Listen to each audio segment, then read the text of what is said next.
For many, the 2012 Oscar-nominated documentary The Invisible War brought to light the epidemic that is sexual assault in the United States military, with most of the perpetrators of the hundreds of thousands of assaults on both men and women never being punished. With the new Secretary of Defense, fired up members of Congress, and victims and their advocates pushing for change to penalties for abusers and protections for victims, where do we stand today, particularly after a Senate Armed Services Committee hearing into the issue last week? BriGette, I'm going to turn to you now. Would love for you to share a little bit about, what you talked about in front of the senators and what kind of courage it took for you to stand up there and do that.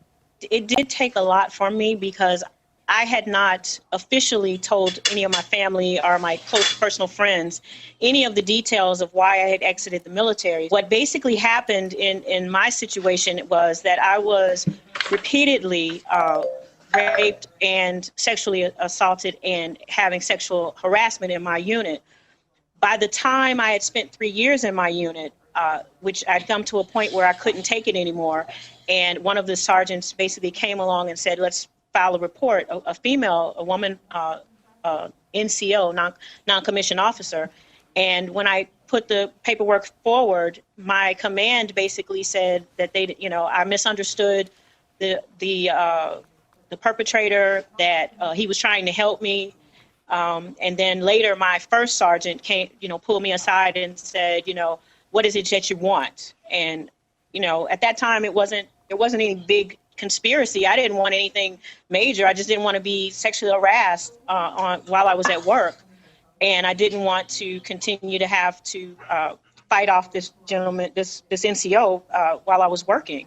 And I just didn't want to work on his team. I just didn't want that. So I did ask for him to apologize because he had put me through so much by that point.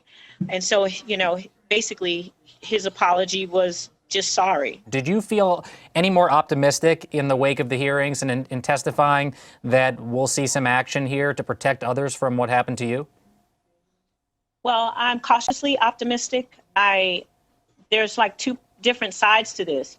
It's one thing to prosecute and to change the laws and all of that, but it's something totally separate to make sure that the victims, the survivors, have someone like the senator said, someone legal to come alongside them while they're in the unit to almost protect them through this process. Because, just having somebody that has a counsel, that's counseling you and kind of saying, well, I'm here to support you, you can come talk to me, that's just not going to work, because we know for a fact that women and men are being murdered due to the fact of sexual harassment and them not and these perpetrators not wanting to be found out or be testified against.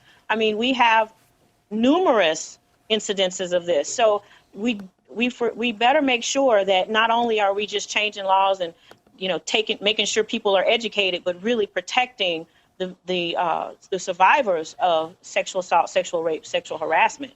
Because if these guys don't want to lose their positions, they will go as far as murder to make sure that you don't talk.